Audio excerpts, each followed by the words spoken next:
The X Zone Radio Show is heard on radio broadcast affiliates worldwide, including AM 580 CFRA in Ottawa, Ontario, Canada. WPUL AM 1590 in Daytona Beach, Florida. KOHI AM 1610 in St. Helens, Oregon.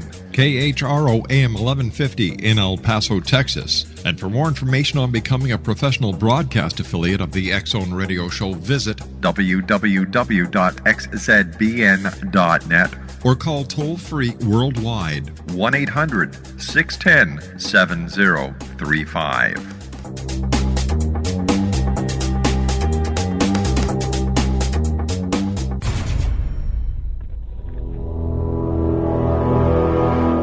The X Zone radio and TV show is largely an opinion talk show. All opinions, comments, or statements of fact expressed by Rob McConnell's guests are strictly their own and are not to be construed as those of the X Zone radio and TV show or in any manner endorsed by Rob McConnell, Relmar McConnell Media Company, Talkstar Radio Network, its affiliated stations, or employees.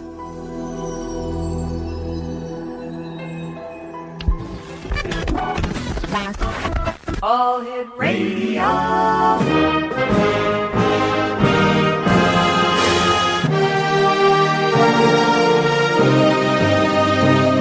Welcome to the X Zone, a place where fact is fiction and fiction is reality. Now, here's your host, Rob McConnell.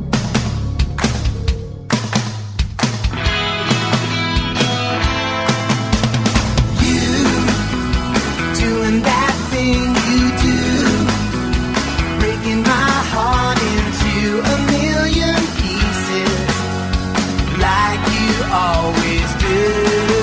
And you don't mean to be cruel, you never even knew about the heartache I've been going through. Well, I tried to forget you, girl, but it's just so hard to do. Every time you do that thing you do, I know all the games you play, and I'm gonna find a way. And welcome to the X Zone, everyone. My name is Rob McConnell. For the next 4 hours, I'm your host and your guide as together we cross the time-space continuum to this place that I call the X Zone. It's a place where people dare to believe and dare to be heard. It's a place where fact is fiction and fiction is reality. And the X Zone comes to you Monday through Friday from 10 p.m. Eastern until 2 a.m. Eastern, from 2 a.m. Eastern until 6 a.m. Eastern, from 6 p.m. Eastern until 10 p.m. Eastern. Whew.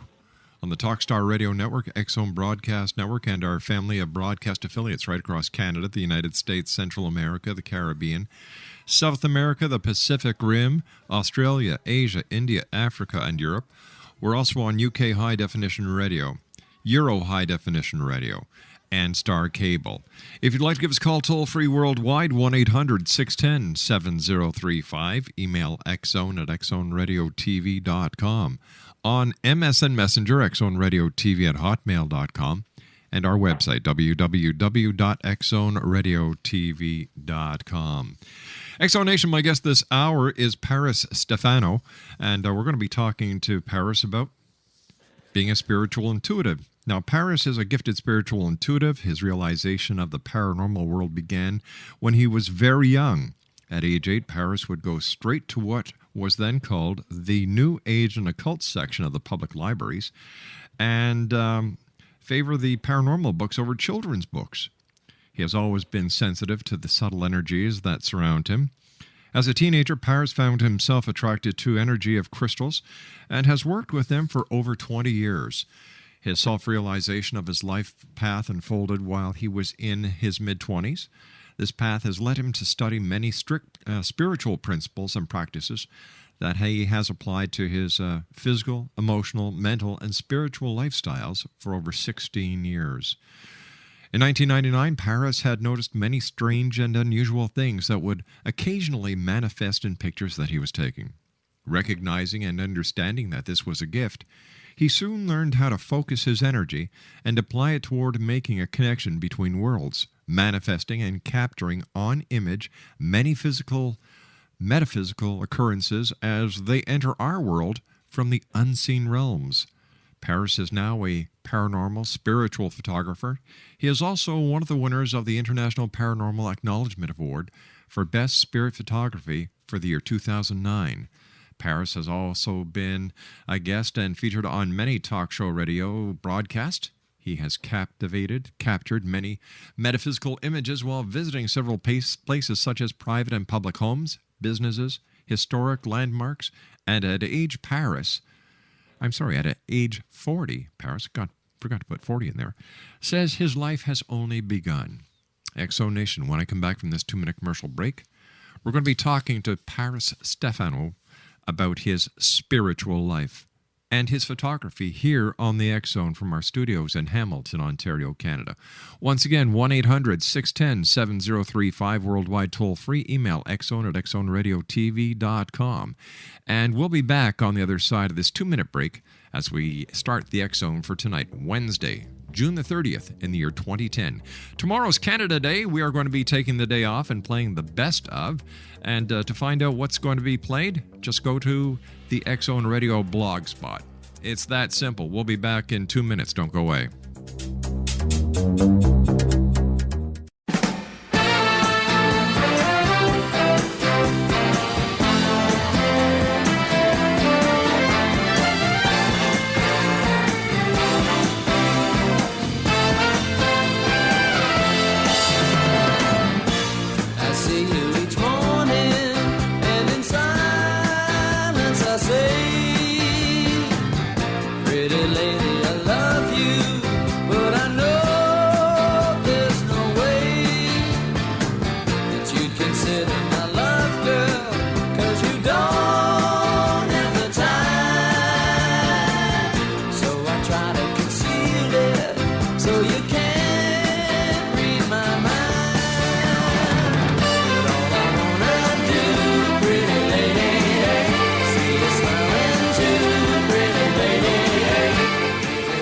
And welcome back, everyone. Speaking about Canada Day, that's Lighthouse from London, Ontario. Pretty lady. I had the pleasure of working with Skippy Brokoff, who is the lead singer and drummer for Lighthouse when I was at 1290 CJBK in London. My guest this hour is Parris Stefanow.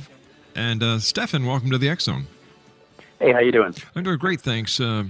Spirit photography, tell us about it. I'll tell you what, it's a very unique thing. I guess when I was about 30 years old, I kind of realized I had these things that I couldn't explain basically appearing every now and then in my pictures. And the first one that really kind of captured my interest was I was taking a picture of my daughter when we were in Pompano Beach, Florida. And when I got the picture back, it looked like there was something which appeared to me to be sort of an X-ray of what it looked like a skeletal structure of a snake. But it had no basically head on it, and I was very puzzled by that. And at first I was a bit confused, but then I started researching on the internet at that time. And back in the late 90s, before the orb phenomena became more widely known, there were the rods that were appearing on videos. And very rarely you'd come across something that they called flying spines, which to this very day I've yet to really see, it show up in the media more in pictures. Now, the rods were brought to the forefront by Jose Escamilla. Yeah, that's correct. That's right. Yeah, you're very correct. So I realized, I wish I had this picture to this day. I don't have it now. It lies with somebody else. But I started to realize this, and I'm thinking to myself, wow. And it seemed the more that I had it on my mind, and the more that I thought about it, the more it seemed to have been attracted in my pictures. Like anything else, the more you focus on it, seems the more energy you give to it. Right. The more you can attract, and the more which will seem to come to you, like a boomerang, an etheric boomerang, so to speak. So I just took it and I basically ran with it, and I feel, privileged enough to be able to, been through many things in my life that I practice, and I kept myself pretty much in a strict code of ethics spiritually, in a sense, and I feel that's also helped me get more intuitive, and I was able to apply this with my work, and it just seems to be getting really better and better. And basically, at this point, I could pretty much get some good pictures and good apparitions on the average of maybe about 2 or 3 a week, to be honest with you. It's quite interesting. Do you use any special cameras, any special lenses, any special lighting? How do you do it? Well, I'll tell you what. I can use just a standard digital camera, but I like Samsung. Not a cheap camera. I use just a basic digital camera, and I keep the film speed pretty high. I mean, about as high as I can get to keep that shutter from staying open for extended periods of time. Right. Because of course that'll make overexposure and stretching of light. But yeah, that's what I do. Basically, I've had it on 35 millimeter. I've had it on little cameras. I've had it on digital cameras. And I really believe that basically whatever I do in paranormal, I believe I could pretty much probably be successful. I want to start getting over into EVPs and videos now is what I want to start moving on to next. You mentioned orbs, and there's a lot of controversy out there when it comes to the orb phenomenon. And as a professional photographer and as a spiritual intuitive, can you give me your take on what an orb is and how to differentiate between an orb and the little crystals of moisture and dust that are in the air all the time? I'll tell you what I have here, it seems to be that true metaphysical believers have their stories and explanations about orbs, and the skeptical unbelievers, they seem to have their stories and explanation about orbs as well. And I feel that both groups bring great theories to that table of content that could seem to explain the orb occurrence in either direction. Like either direction, meaning that orbs can be possibly a living spiritual entity. I've heard them called sprites, spirits, fairies, dimensional amoebas, so to speak. Or the orbs are accidental findings. They could be dust particles, most certainly, raindrops, water particles in the air, moisture, and even bugs.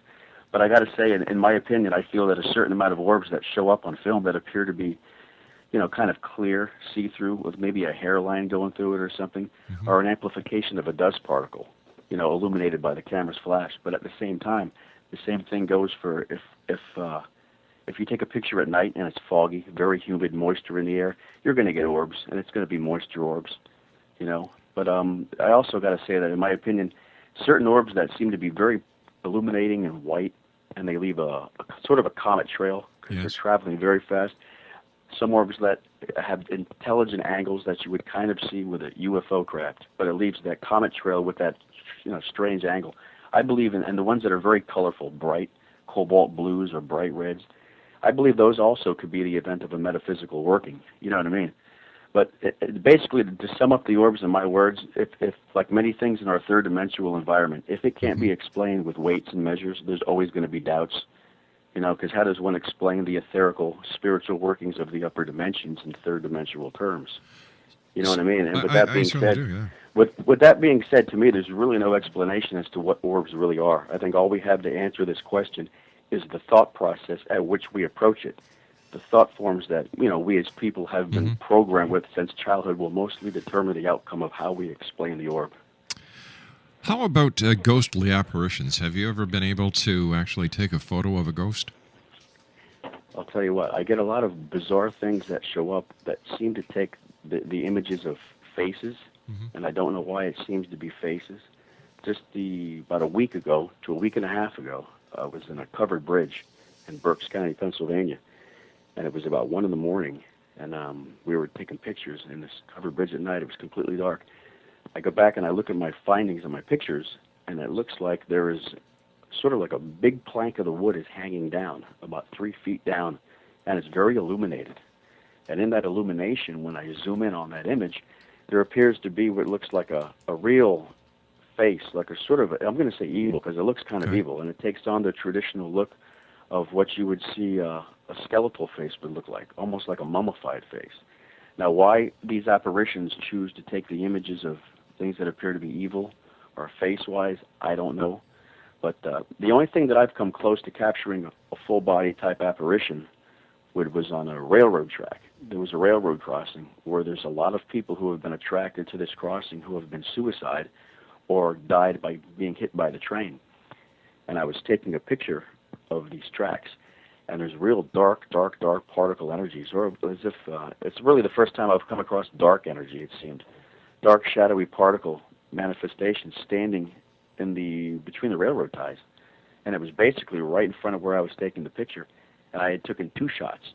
The first one shows this black particle, which seems to be a standing type entity. Possibly, some people can make out a hood, some can't. The second picture didn't show nothing there, and you can clearly see the difference between it being there and it not being there.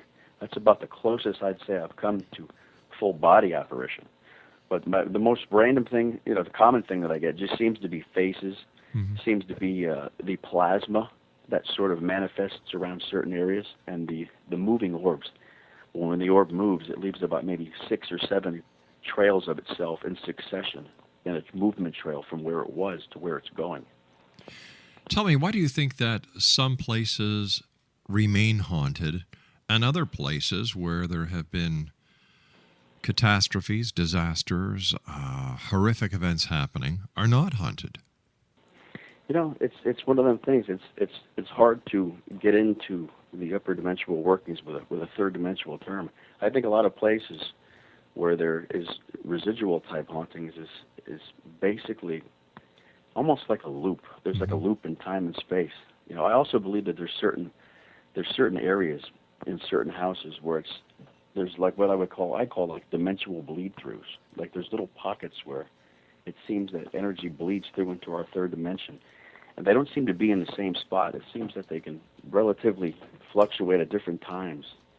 And there's so many things that I think affects hauntings. I also feel that the sunspots on the sun with the solar flares, they come out when that frequencies hit the planet. I think that also helps shift different dimensional bleed-throughs in different areas, in my opinion. And I've also heard theories on how that also affects the Bermuda Triangle, But in terms of why some areas seem haunted and some don't, I really don't have a definite answer to that. But I can tell you, I do pick up a lot of apparitions and a lot of metaphysical phenomenon in areas that are not coined haunted. You know what I mean? I sure do. Yeah. Has there ever been a time, Parris, when you've been out there doing your photography and something has just scared the living daylights out of you? Yeah, I've had 2 instances where I had that, where one comes into mind where I was in a graveyard right about 2 in the morning. I was visiting somebody who was sick in the hospital, and they had about a 12-day stay. So I had to get out, and so I went out and I went to this graveyard. I walked to a graveyard pretty much right next to the hospital. And it was 2 in the morning, and I'm walking around these tombstones, and I see this obelisk, which is in several graveyards. And it was a full moon night. So I figured I'd take this really unique picture of the full moon over this obelisk point. So I take the picture, and when I'm snapping different angles of this picture, I get a really weird sensation. You know what I mean? Creepy. I get like my hair starts standing up. Oh, yeah. I feel really weird. Chills, very weird. And I get like a little frequency ring in my ears sometimes. So I'm taking this picture, and I'm thinking to myself, this is very bizarre. And I look back at the picture that I'm taking, and the plasma, the ectoplasm that had appeared in this picture going across this obelisk with the full moon energy on it, and I have it on my one webpage, it so takes on the shape of the X-ray of what looks to be some sort of entity that is really not human. And I have an artist's rendition that I found online that looks very extremely like 90% accurate to this image of this entity that I captured. And basically it looks like a reptilian type being. Those along the lines of David Icke would be talking about. These what they're alpha draconian type beings, which is very unique because the obelisk, which was beyond this entity which I was trying to capture, are very prevalent in ancient Sumeria. Now, ancient Sumeria, we know, are the times that go back to these clay pots where you see these reptilian beings breastfeeding their babies. They're young, these are supposed to be the gods who have come from the heavens. Parris, stand by, young man. You and I have to take a commercial break with our news at the bottom of the hour. Exonation. Parris Stefanow is our special guest. To find out more about Stefanow, all you have to do is go to Facebook and type in his name, Parris Stefanow, and bang, you'll come across him. No problem. He's the guy with the baseball cap and the dark glasses on. We'll be back on the other side of this commercial break with the news as the X Zone continues from our studios in Hamilton, Ontario, Canada.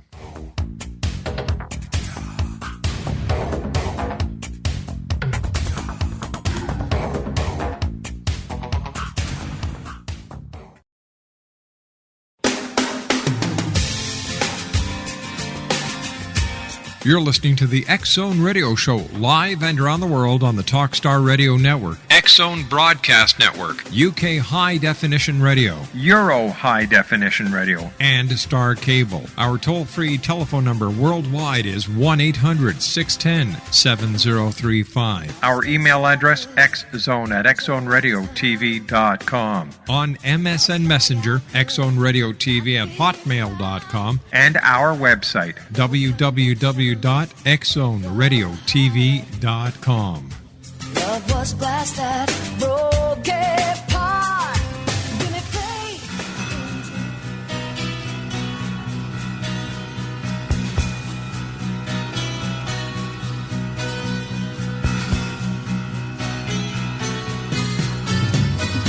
Every time I see your face, it reminds me of the places we used to go. But all I've got is a photograph, and I realize you're not coming back anymore.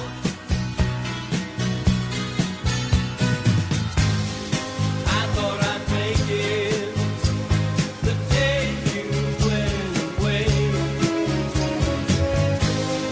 but I can't make it till you come home again to stay. I can't get used to living here on my heart is broke. My tears are crying for you. And welcome back, everyone. Our special guest this hour is Parris Stefanow. Now, Parris is spelled Parris, and Stefanow is Stefanow. Now, that's the name you have to type into Facebook. And once you type it in, his picture is going to come up. And as I said, he's the dude with the baseball cap on and the dark shades. We're talking about spirit photography, orbs, being a spiritual intuitive, and much more in this hour of the X Zone. Tell me, Parris, what do you think is the most controversial aspect of the paranormal? Now, you've been doing this for a number of years. You've talked to a number of people. You've taken photographs of a lot of paranormal things. But in your opinion, after being in this genre for so long, what do you think is the most controversial part of the entire paranormal phenomenon? Seems to me the most controversial part would basically be like the evidence at hand. It seems to be. Like, in terms of controversial, how can I put this into words here? In other words, people need to be more, I guess the evidence needs to be more, to me, to very understand the evidence, people should be more satisfied with something other than just like an EMF meter moving on a little tool. You know what I mean? I sure do. Yeah, they need to be more satisfied with more evidence. In other words, people need to. It's okay to be skeptic, which is great. But if you don't have balance in things that you do in your life, including being a skeptic, you could really get unbalanced with being a skeptic, and basically throw out things that if you do not keep in your mind, could actually chain reaction lead to other explanations of things in the future. In other words, if there's something that I experience that's a piece of evidence that I'm going to blindly just throw out as skepticism, but if I don't throw that out and I put that in my mind and I leave it in my mind till it matches up with something in the future, I mean that's the way I pretty much do it. And if it matches up with something in the future and we click that piece of evidence in with something that we have a higher understanding of, it basically can lead to more things which will chain reaction to a better understanding of what we're working with, if that makes any sense. You know, when it comes to UFOs or Bigfoot, you know, here you are, a professional photographer. You've been doing this for a number of years. Everyone and their brother has a digital phone or digital camera on their cell phone, or they carry a digital camera in their pockets. I know that most researchers in the paranormal do. And yet there hasn't been the all-conclusive photograph of Bigfoot. There hasn't been the all-inclusive photograph of a UFO. And yet people will take glimmering shots of who knows what, and they'll swear that this is the real McCoy. Now, as a professional photographer, when you see these photos, what do you think? I'll tell you what, I get quite a bit of people who come to me and they show me pictures. Now, for each one picture that I post that I feel is something metaphysical or paranormal, there's many other ones that I don't post. You know, whether it is paranormal, but yet it's too small to be understandable or to be, you know, to be put into the field of calling it paranormal, I won't put it in there. You know, the many pictures that I can take that I discredit, and I really hammer my nose to the ground and trying to skepticize them out as bugs, Sometimes you can get bugs that illuminate white, and they look like little angel figures. Or if they're too close or too far away, they'll be blurry. You have people leave the exposure open, and you get fractions of light that blur it. It's amazing. A lot of people. Somebody came to me the other day, and they told me they had a full body apparition. They sent me the picture, and when I looked at the picture, it was basically what appeared to be a tree, which was a tree that was cut off probably at like maybe 10 feet in the air. And in front of it was another branch leaning down, and there was another piece of wood going across it. But it was pixelated because it was relatively far in the picture. So they wanted to see an apparition of a person standing there. But I run my pictures through all types of filters, and I try to blow them up, and I'll even try to sharpen them and get a feel for it. And if anything seems to be anything that I cannot basically be happy with, I will omit it, and I will not put it on. But a lot of people have so much pride, and they have a lot of passion for what they do, that they want to see something. You know what I mean? Yeah, I do, and I'm just wondering, you just brought something up that I'd like to throw your way. Is it possible, in your opinion, that what a lot of these people are taking photographs of are basically projections of their own thoughts? Excellent. It's excellent you say that, because I often think that myself, too. Necessarily, like people say, how can you be in the right place at the right time to capture these images? And I say to myself, every time that you're taking pictures is the right place, and it is the right time. Because basically what you're basically doing, if you have an understanding of metaphysics and how the brain works and how the thought process ripples out and boomerangs back as physical manifestations, you can really manifest things with the power of your mind. But you have to really believe it and have passion. And sometimes I wonder that basically that a high percentage or maybe a certain percentage of what I capture basically seems to be a direct response of my energy field interacting with the other parallel dimensions. Because a lot of times if I take pictures of myself just for the fun of it, a lot of times I get these little things that I call slider orbs, which I have never seen anywhere else. They're little orbs of light, and they bleed in so quick in my images, and they disappear, that they leave these little tiny streaks. And it seems that every time I've had them show up in my pictures, the following evening or the following end of the day, I've had, should I say, very negative experiences or very stressful situations happen to me, and it never fails. It's like without question, every time I find these. So yeah, that's very true. I think a lot of times, a lot of the paranormal and metaphysical images that appear that I get, I do believe that a high percentage of them are a direct response of myself trying to connect with these dimensions. And yes, we do manifest with our thoughts. Yes, we do. So I believe that. How can you build in a mind filter of some sort so that when you're taking your photos that you can actually block out or filter out the image that your mind is trying to project? And I'm just wondering now if a lot of the ghost sightings that people see at these different so-called haunted houses are nothing more than the manifestation of the group consciousness. Yeah, that's very well too. When I do my work, I'm mostly a lone rider. Because I like to work on my own, because I can focus, I can get into my own zone, and I can do what needs to be done to capture what I need to capture. And when you go with groups of people, there's a pro and con to that. The pro could be you have a group of people, and they have collectively combining their energies, and they have the passion to capture something. And to me, what really helps manifestations with the human mind is the passion you have. It's basically the fuel that helps the manifestations.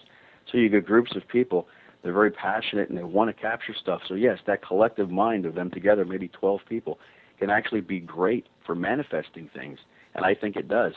But at the same time, if you have one negative thinker, that could also basically affect. If you have over-skepticism, that also can. Because I believe, personally, a lot of people say, I'll believe it when I see it. I believe the opposite. You're going to see it once you program your mind to believe it. Where would you personally like to see the paranormal field heading in the future? Myself, I'd like to see it heading in a direction pretty much where it's less skepticism. I understand this world where we live in, you have to be skeptic on certain things, but the more, like I say earlier, I like people to be more satisfied with evidence other than a EMF dial moving, other than a temperature gauge. There's other ways and other things you could do to basically make your pictures successful spiritual photography-wise. And basically it's just using your mind. When you go out and take pictures, just use your mind and send your thoughts out there. Talk if you have to. You'd be surprised when you're out there. Basically, if you're excited or you're scared, it's still a passionate fuel that you're basically using to make a conduit to these parallel worlds. And they are there, and they will come. But if you basically keep it up and you ask and you talk with your body, mind, and spirit, and you keep it up and you really believe in yourself, you're going to be surprised what you get on a daily or weekly basis if you keep it up. You know what I mean? I sure do. And yeah, there's so many other ways to do this other than just using these tools. We have our body, mind, and spirit, and believe me, it does work. Where would you personally like to achieve through your own metaphysical work? What's your goal? My really goal is to basically, I know it may sound corny or funny, but I would like the majority of the people to be basically enlightened by the pictures I take, knowing that there are indeed unseen parallel realms, parallel worlds, and there are what I would call living beings and entities and frequencies and energies that are comprised of that. Basically, the same energy that we're comprised of in our third dimension is basically the same thing that they're comprised of, but it's at a higher frequency. You know what I mean? And indeed, you can use your body, mind, and spirit to tap into that and to capture that. And I want people to be enlightened to that subject and to know that they indeed can do what I do. I'm not like a person who's sitting up on a mountain who's claiming to have good things that nobody can't get. Anybody can do this, basically. Anybody can. And I want people to be enlightened to know that the fact that they indeed can do this. But don't focus on the skepticism, because that's what you're going to manifest. If you focus on positive, you're going to get positive results. Wherever you focus your mind and energy, that's what you're going to see in your life. And if you want to focus on skepticism, you're going to get that. You want to focus on manifesting wonderful pictures, entities, and being a connection to the other worlds, you're going to get that. If your passion is strong enough to achieve it, you have to believe in yourself, basically. So it's like the old saying, to thine own self be true. Exactly. And this is what football coaches do to their football teams so they win Super Bowls. This is what golf players do to win those tournaments. It's a basic theory that you can apply to everything in your life other than just metaphysical pictures. All right, so if someone listening tonight says, you know what, I heard Parris on the X Zone the other day, and I'd like to try my hand at spiritual photography. What tips or how would you suggest they go about it? Basically, I would suggest, pick up a digital camera. I wouldn't get a cheap one. Just get an average, decent one, average pixelated. And basically just, dig into your own body, mind, and spirit. Ask yourself why you're doing this. Find out the reasons why you want to do this. And if your reasons are very pure, they're very positive enough, and your passion is there, you can basically, the sky's the limit. If they're starting out new, I would basically say start out by yourself. You know what I mean? Start out by yourself, and you don't necessarily have to go to haunted locations. You can go to a graveyard where you live. And basically, if you don't want to go at night, what I found to be very easy for me is that the best time to get some sort of daylight apparition is to go in the graveyard when it's heavily overcast or when there's a storm around and the sun is blocked out. It seems in my experience, this direct sunlight with blue skies in the graveyard seems to hamper whatever the ectoplasm or apparitions that I get most of the time. Go to when it's overcast, go when there's electrical storms. Right. Yeah, it just seems to work wonders if you're scared to go at night. And basically just keep doing it. Keep doing it, and don't be afraid to talk out loud or talk in your mind and form a personal bond with whatever it is you want to capture. Because basically your passion is going to be so intense, you're going to get something in that picture. And it's a domino effect. You get one thing, it's going to lead to another, and it's going to lead to another. And don't listen to anybody who is going to say you're crazy or who is overly overly a skeptic. Because basically the only person who can hamper yourself or stop yourself is yourself, believing the things that other people say about you and your work. Stick to your guns and believe in nobody but yourself, and don't listen to anybody else when they have negative things to say about what you're doing in your work, because you're the only one who's going to be able to make this stuff come through in your pictures. So what do you think a person would have to spend on a camera to start? What are the minimum camera requirements? Basically, I would probably get an average of at least like a 10 megapixel. I wouldn't get these Walmart ones that are on the peg hooks, basically, on these those lower class ones. I call them lower class, lower quality, because Right. you're going to get a lot of pixelation, and the pixelation, especially in the distances, is where most people want to see something so much that they'll see something in basically nothing. The minimum I'd probably say usually about $100 and up, usually about 125 to 130. You can get something nice. I seem to stick with Samsung. I like Samsung cameras, either that or Sony. They seem to be very quality cameras for me. And I go on there and set the shutter speed at the most highest one possible, whether it's day or night. It's funny because people think that the paranormal only happens at night, and they forget that there's the entire other side of the light spectrum where the paranormal is very, very busy as well. Exactly. And I find that the electrical storms are very beneficial when there's lightning around, heavily overcast skies, full moons, meteor showers, new moons. If you can get another thing that's very excellent, if you happen to be taking pictures during a solar eclipse or a lunar eclipse, very wonderful times to do that, because I remember when I was taking pictures with a lunar eclipse, I captured an apparition of a face. All right, Parris, we're going to hold it right there. A little bit of a cliffhanger. We've got to take our final break for this hour. X-Zone Nation, Parris Stefanow is our special guest. Just go to Facebook, type in his name, Parris, and then Stefanow is Stefanow. We'll be back on the other side of this commercial break as we continue from our studios in Hamilton, Ontario, Canada. Don't go away.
One 800-610-7035 worldwide toll-free is our telephone number here at the X-Zone Radio TV show. And if you'd like to send us an email, xzone@xzoneradiotv.com, on MSN Messenger, xzoneradiotv@hotmail.com, and our website, www.xzoneradiotv.com. My guest this hour, Parris Stefanow. Now, if you'd like to contact Parris, go to Facebook, type in Parris. Parris has two R's, and then Stefanow, Stefanow, and it'll bring you right to his little picture there. He's the dude with the sunglasses on and the black hat, and just click on that, and bingo, you're home. And don't forget, the X-Zone is also on Facebook. We're on Twitter and on MySpace, X-Zone Radio TV. That's as simple as it is to hook up with us. Right now, I think we've got nearly 3,600 friends, my producer is telling me. So, hey, there's always room for more friends in life. And, Parris, it's great having you here on the show and great having you as a friend. Excellent. I'm very pleased to be here. It's a great show you guys have. Thank you. Now, Parris, would the same basic premise work for a person who wants to use a video camera looking for the paranormal? Oh, hell yeah. I believe it can be crossed over into EVPs, the electronic voice phenomenons. I believe it can be carried over into videos. I believe it can be carried over into many things, and not just paranormal too, to be honest with you. It's almost like a golden nugget of understanding for myself, and I like to enlighten people with that as well. And you program your mind to believe, you will see then. Surface with the great new digital photography that's coming out, the great new digital audio recording systems that are available, and now with the better understanding of quantum physics, string theory, parallel universes, and multiple dimensions. My goodness, these are great times. Wonderful. Wonderful to be alive during these times, I'll tell you what. It sure is. Listen, I want to thank you ever so much for joining us. It's been a great pleasure talking to you. Once again, let our listeners know how they can find out about you and all the photographs they've taken. And listen, if people have strange photographs that they'd like you to take a boo at, would you be able to do that? I would look at just about everyone they send me. I'll try my best. I would love to. All right, tell them how to do that. You can contact me through the Facebook. I have 2 pages on Facebook. I have the Parris Stefanow page, and I also have a public figure page on there, which basically is you'll see my name kind of written on the image in the public figure page. And just you can basically send me pictures or questions that you have, and I would more than be happy to help you get you through the pictures and the questions. Basically. All right, super. Parris, once again, thanks very much for joining us. Great talking to you, and I look forward to the next time when you and I meet here in the X Zone. Excellent. I enjoyed myself. All right, take care now. Once again, X Zone Nation, if you'd like to find out more about Parris, here's the way. Go to Facebook, ParrisStefanow.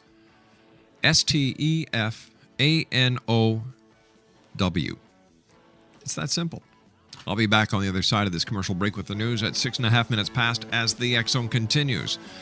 From our studios in Hamilton, Ontario, Canada, on the Talkstar Radio Network, X Zone Broadcast Network, UK High Definition Radio, Euro High Definition Radio, Star Cable, and Ustream. Don't go away. Kiss me and said, baby, please.